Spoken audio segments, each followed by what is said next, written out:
What's up, guys? What's going on? So we are back at the Jubilee site. I'm here in Bradenton. This is our second week on phase 2 of the food forest native landscape pond restoration extension, we'll call it. And last week we probably had 3 guys out here for about 27 hours, so I did not get a ton of time in last night here on the site. I think I mentioned to y'all last week that I was feeling a little bit under the weather, definitely feeling a lot better and back to my normal self today. But I am out here physically working with the guys, and when I'm doing that, I get in this mindset of just go, go, go. It's really almost like a relaxation time for me, and I don't get time to go over here and pick up this camera, or nor do I even interested in it really. So trying to get to this when we first get here in the beginning of the week, and as things progress, try to pick it up and show you all what's going on, what's growing on. So something that I really wanted to point out here this morning was I'm trying to give you guys, all aspects of the install here again, just like I did for you on that, 3 or 4 step food forest install video that we made. This is definitely much grander, much larger scale. The design layout's going to be a little different. We have a lot more room to play. I'm not just, smushed in that small residential backyard. This is a 12-acre site. We've developed about, 3 acres over here with the whole agroforestry project. And I'm developing about 2 acres over here with the native / food forest / like I said, pond restoration. Here's one of those ponds. Gonna be getting some pond cypress, some different native plants, some lilies, bacopa, all different types of water species that'll thrive right here in this space. So I'm really excited to kind of see this one evolve per se. We ran a valve over here for some of the plants that are going to be going around here. We're going to have some large timber bamboos in the back of the space. Talked to y'all a little bit the other day about that wind ramp. We're also tying in a live feed to the pond. You can kind of see where that's going down, and that'll we'll put a float on that, and that'll act as a fill for the pond to maintain a certain level. So these ponds are not lined. These ponds do not have clay.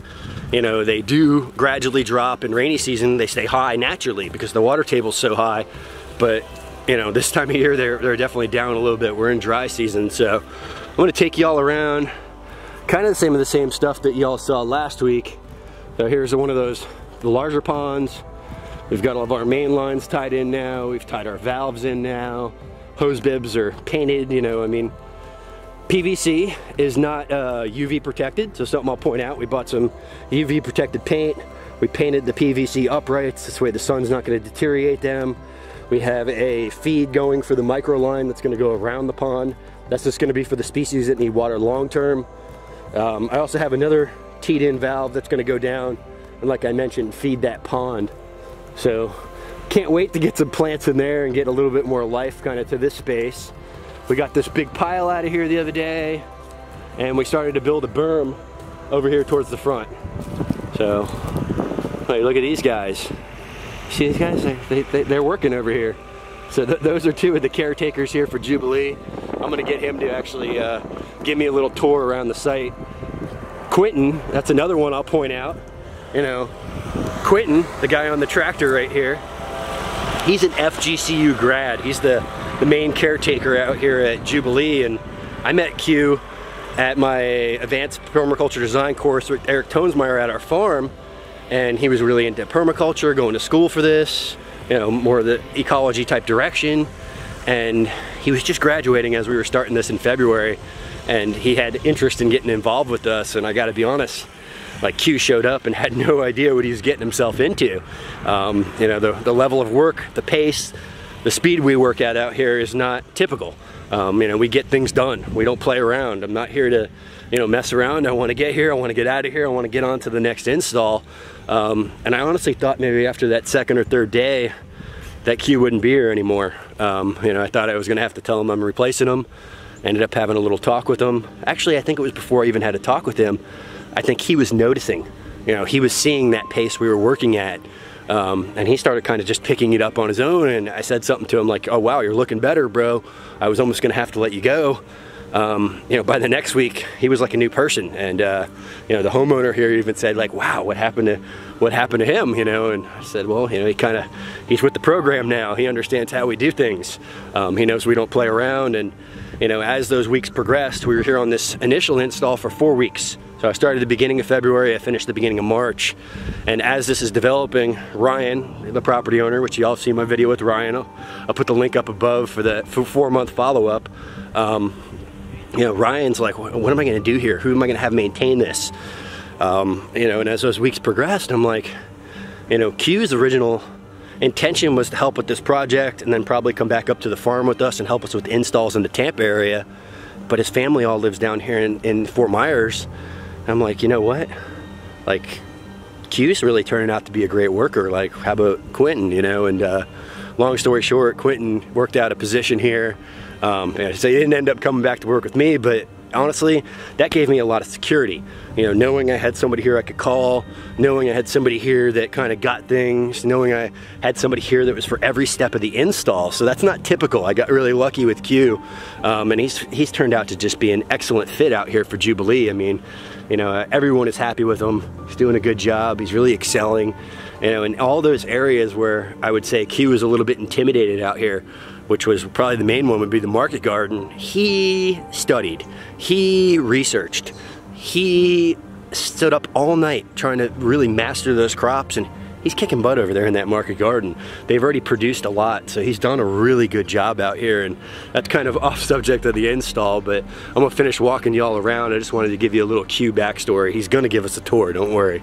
So over here, you know, this is some of that original organic matter that was left over from when we pulled all the grass out from phase 1, and it's turned into some great soil now. So we're gonna use that to top dress some of these beds. This is tree material from us pruning.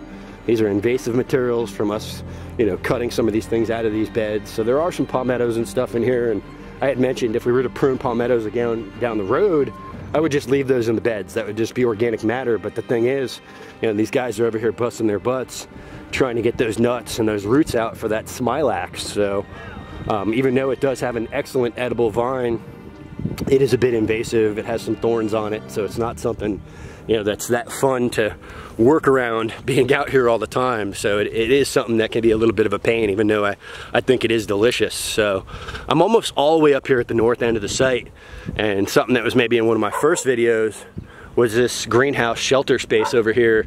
And what we've done is we've taken all of the nursery items, all of those logs they want to get milled, all of the firewood logs, and we've kind of moved everything back over here up into this front north corner.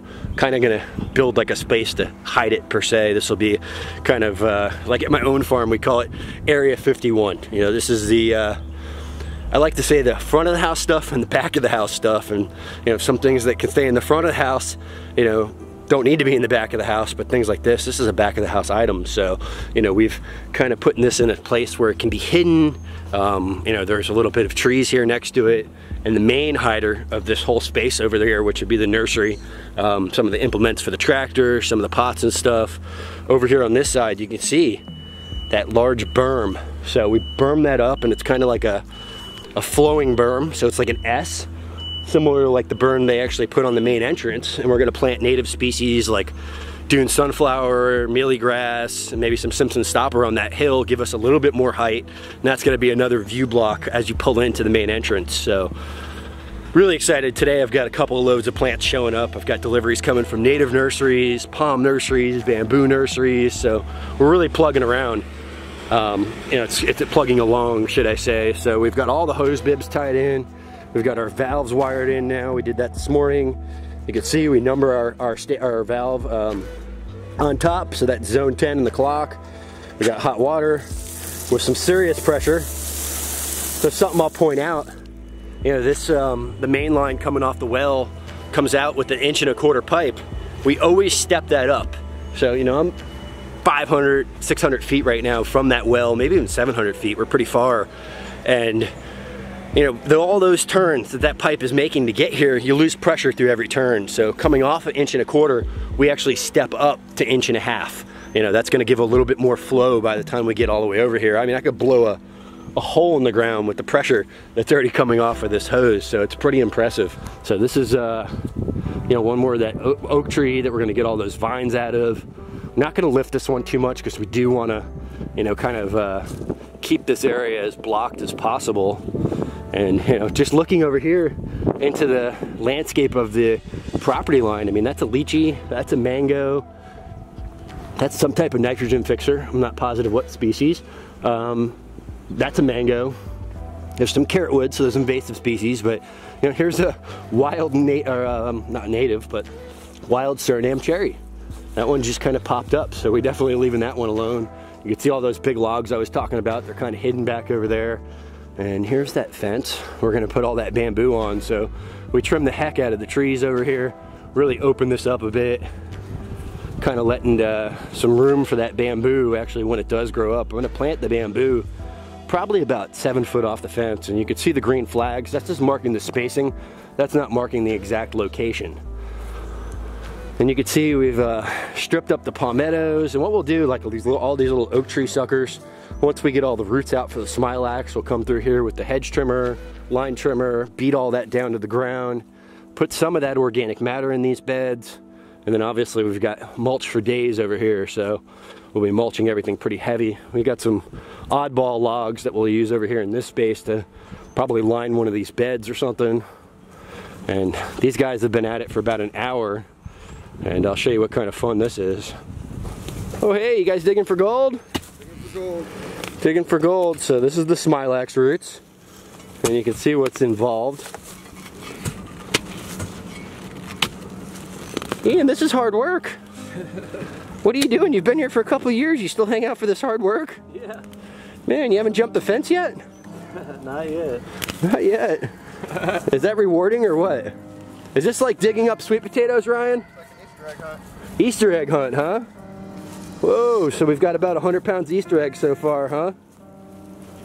You can see, I mean, this is not easy work. This isn't all fun and games. For those of you that want to come out here and just plant some fruit trees, this is where it starts before the trees go in the ground. So as you can see, I mean, that's a nut and a half. A little bit of work involved with actually getting these things out properly. And you can see this area is all thinned out. Most of the nuts are out of this space. And this is a tree that blew over in the tropical storm before the hurricane.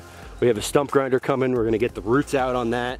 I'm gonna rip that out with the grapple on my machine. I got 2 of those like that, and we're gonna take them down the road to the other property, let them rot, and then burn them down. So things are plugging along out here. Definitely, I like my job. Even though I enjoyed seeing my family all weekend, I got back here at 7 a.m. this morning, left town at 5:15, and I actually have a good time being here. It's exciting to see the property progress. So this is kind of the end of the food forest. That trailer is going to be the beginning of the wild food forest, and just on the other side of that, kind of underneath the drip line of those oaks, we'll actually be putting some citrus in. So this is where you originally saw that greenhouse. This is just a native cabbage palm that kind of popped up on its own, and you can see we're digging for gold over here. Thomas, you have any luck over here finding Easter eggs or what? Oh yeah, found a whole nest. Found a whole nest of them, he said. Look at these crazy looking things. Good stuff. You see Thomas over here with this shiny red shovel? Yeah, he doesn't like our shovels. He brought his own shovel. That's pretty much it for this morning. I need to get back to work. I will probably make a video here every 2 days or so. Hopefully you guys can see some progress. I know I got about roughly 3,000 plants showing up today. I think we're probably putting roughly 4,000 plants in over here on this side. I planted over 10,000 over here on the other side. So can't wait to get planting. You know, that's where I get down. So hope y'all enjoyed. Like, subscribe, share, pounder.